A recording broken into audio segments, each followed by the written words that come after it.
Mamadou Dia. Il est né en 1910 à Khombole. Très tôt, il jongle entre école coranique et école française.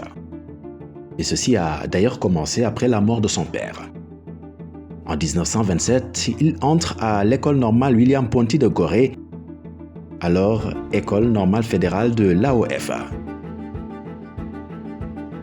Il devient instituteur, puis directeur d'école à Fatick. Mais derrière la craie et le tableau, un autre combat le guette, celui pour la dignité de son peuple. Élu conseiller général en 1946, il entre en politique aux côtés de Léopold Sédar Senghor. Ensemble, ils fondent le BDS, Bloc démocratique sénégalais, puis bâtissent les fondations de l'État du Sénégal. En 1960, il devient président du Conseil, mais l'union avec Senghor se fissure. Moi, j'ai commencé à me poser des questions en août 1962, alors que j'étais gouverneur de la région du Sine-Saloum.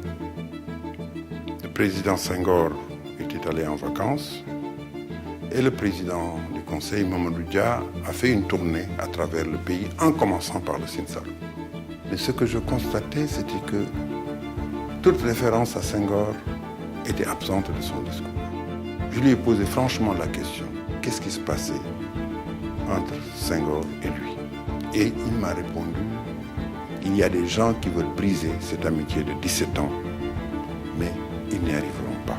En décembre 1962, Dia est accusé d'avoir voulu faire un coup d'État. Il est arrêté, jugé, condamné à perpétuité. Ce n'est pas du tout un coup d'État. Et on avait convoqué le Conseil national du parti, sous la présidence de Senghor lui-même, chef d'État et secrétaire général du parti. Il s'est dissocié du parti pour aller rejoindre le mouvement des députés frondeurs qui était en rébellion contre le parti. En 1974, il est gracié, puis amnistié en 1976.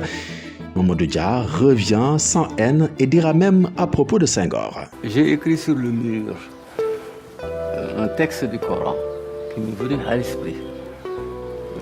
قُلْ لَنْ يُصِيبَنَا إِلَّا مَا كَتَبَ اللَّهُ لَنَا هُوَ مَوْلَانَا وَعَلَى اللَّهِ فَلْيَتَوَكَّلِ الْمُؤْمِنُونَ.